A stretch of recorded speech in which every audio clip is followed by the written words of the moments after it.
Hello YouTube friends. Today I wanna hook up the Pulsar-23 to my Digitakt and sequence it from the Digitakt. From the moment I ordered this unit, or pre-ordered should I say, I was wondering how the combination would function. I haven't read the manual to figure out how it works, but I think it's pretty self-explanatory if I see all the midi learn buttons on the machine. So what I'm gonna do, I have a new blank Digitakt project and I'm gonna remove all the alligator clips and then we'll see how it works. Let's go! Woohoo! Okay, so let's first check if this is sending MIDI clock. It doesn't, it only receives it, so I will put receive off and clock send on. I think that's all we need to know, or all we need to do. So the clock goes to MIDI, and I think you already see it starts running. And this doesn't affect it, so the clock module is being clocked by the Digitakt. The first thing is just to have like the bass drum sequence. So I see here the learn button, so I assume this should be it. So what I'm gonna do is I'm going to a MIDI track. I will shift press so it's activated just on channel 1, that's fine. And then I'm gonna pick like a note. Can we do it like this? Yeah. So I will put just C5 because it's on there, and we press learn. Did it do something? I don't have sound, of course. I need to, because the audio out goes to the audio in of this one. So external left source, no monitoring, yes monitoring. Was that clear, do you think? And now I'm triggering it from this one. Yeah, good. So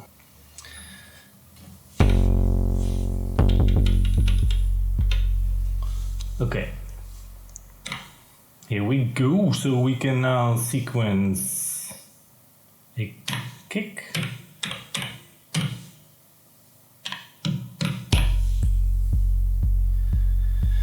and we're done. We're making house and techno. How cool is that? So now we have the full capabilities of the Digitakt sequencer. So we have probability and all that good stuff. So I'm already really happy with that. What I was wondering, because if you use the, you will of course have different velocity. So I want to check if I can put in velocity stuff. I don't think so. I think I need to patch stuff to make that happen. But what I want to know is that if you use the internal sequencer and you record, you have like, this is a gate. So it's not a trigger, but it's a gate, so you can leave it. And I want to see if that's the same on when I sequence it from MIDI. So let's check it out. It is.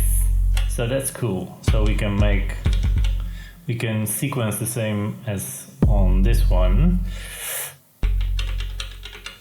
It even has velocity. This is so cool. I'm turning on the velocity on the Digitakt, so that is super cool actually. So yeah, that's great. Let's put like this one with a conditional trick. Let's put it on 19% and make this the length a little longer.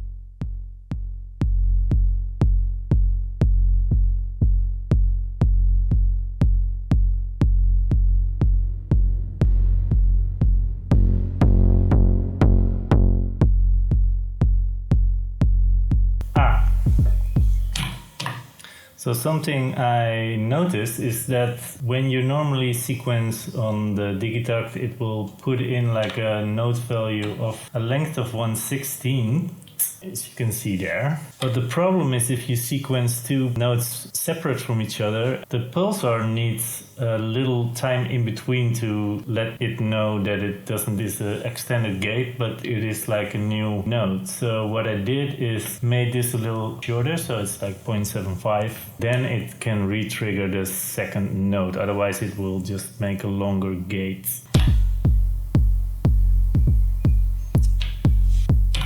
Okay, let's go to sequence the bass track. So I will that one. I'll put this on channel 2, and let's do chromatic, and then just learn.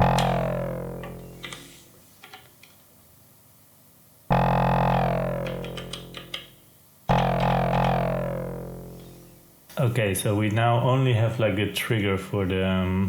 So I can't play it chromatically yet, but that must be possible, right? Oh yeah, the CV from MIDI. Yes, here we go.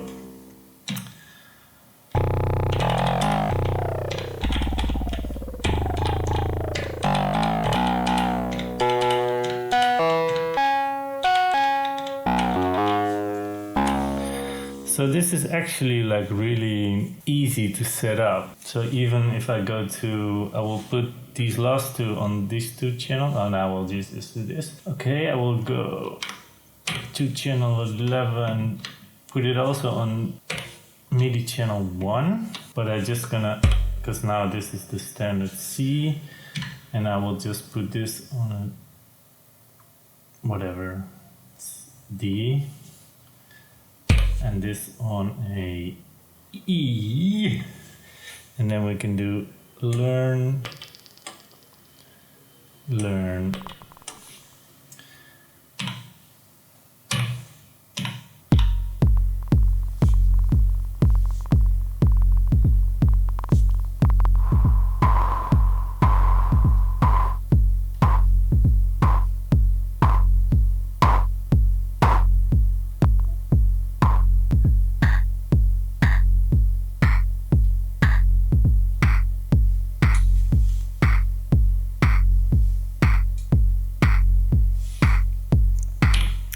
So as a pre-measure to sequence the hi-hat, I will go to the MIDI channel triggering the hi-hat, and then I will make the length 0.75, and then I can just do this. Okay, I've put the length on 1/64 because then you can really play with the release of the hi-hats.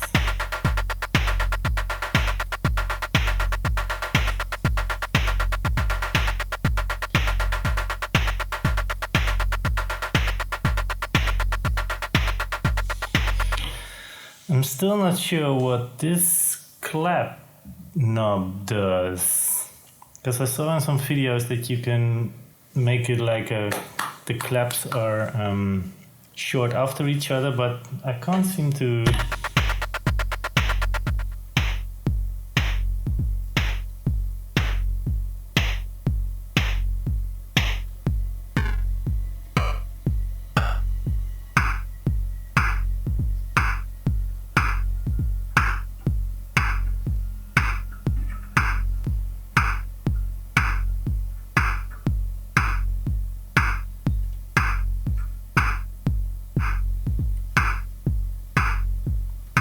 Doesn't seem to do anything.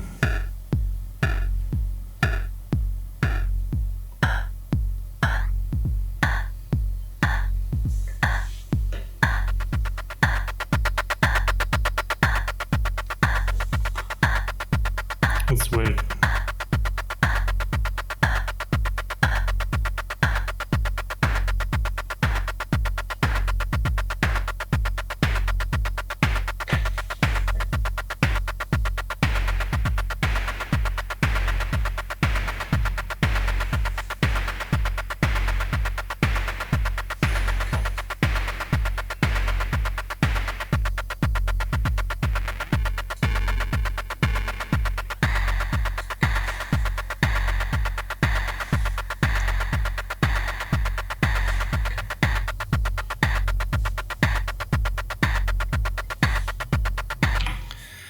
So the mix control, you have like the main sound and you have this extra sound, and the mixes between the two. But the clap, I don't know, maybe I will send this video and see if it's needs to do something or not. But I can't seem to get like that kind of sound.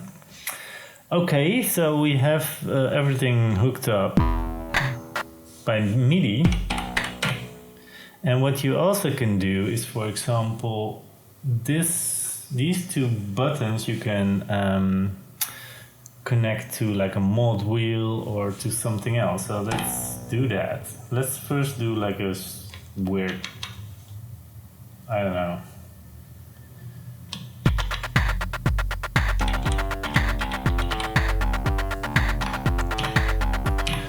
The best synth line you've ever heard. And let's see if we can put some CC values to these two knobs. So we're in the track. We go to the CCs, the control sense. That's, yeah, whatever, 70 is fine. 71 is also fine.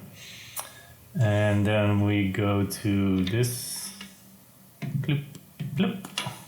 So basically we only need to activate these two, okay, and then we do learn, whoop, learn, whoop.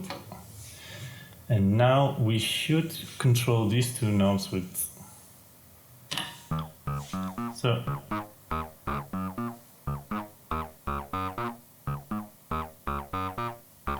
And this one.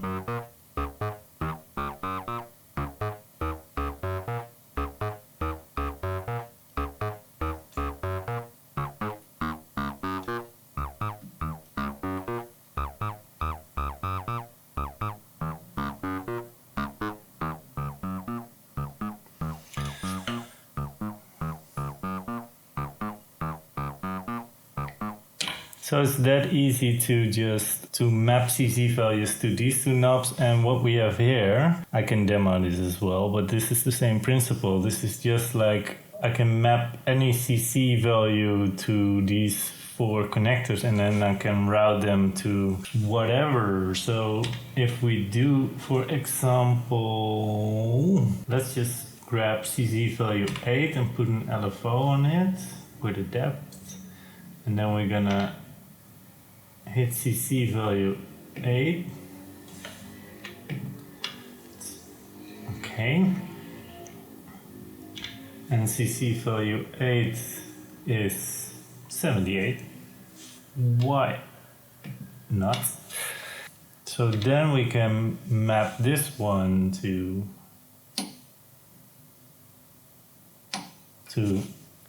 that crocodile pin, and then I will put, and where should we map it? To the filter cutoff. Let's see what happens. You already hear the LFO working. So this is pretty awesome. So we can even do my favorite.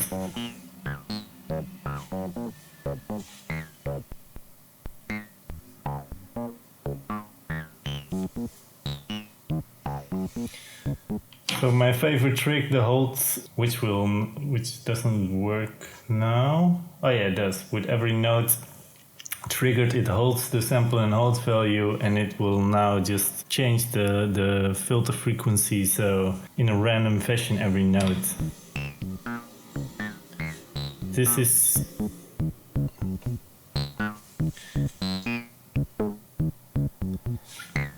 This is like having an analog extension of the Digitakt. This is super powerful now, like this analog drum machine with effects and the Digitakt as a drum sampler. I'm just thinking, because these 6 jacks you can use as inputs and outputs, so I can even, I think, I don't know, Maybe that's something for a different video. So if I put audio in, if I can route it through the filter in some, or through the effects section in some way, or maybe even the distortion, and then we can see what it does. And I can actually use this also then as an effect unit, but I don't know. Maybe I also need to check more of Vlad's videos and maybe read the manual. But yeah, for this video, it was mainly about how to set up the MIDI control of the Pulsar, and it's super straightforward, and yeah, you can be jamming straight away. It's so easy. And let me check if it remembers the settings. That's also a good one. That would be super handy. So I'm now turning it off.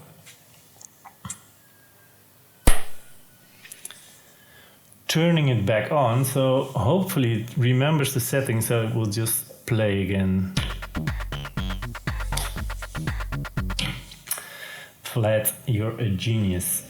This is super cool. So yeah, this was the video of today. I hope you learned something from this, and I will see you in the next video. Peace!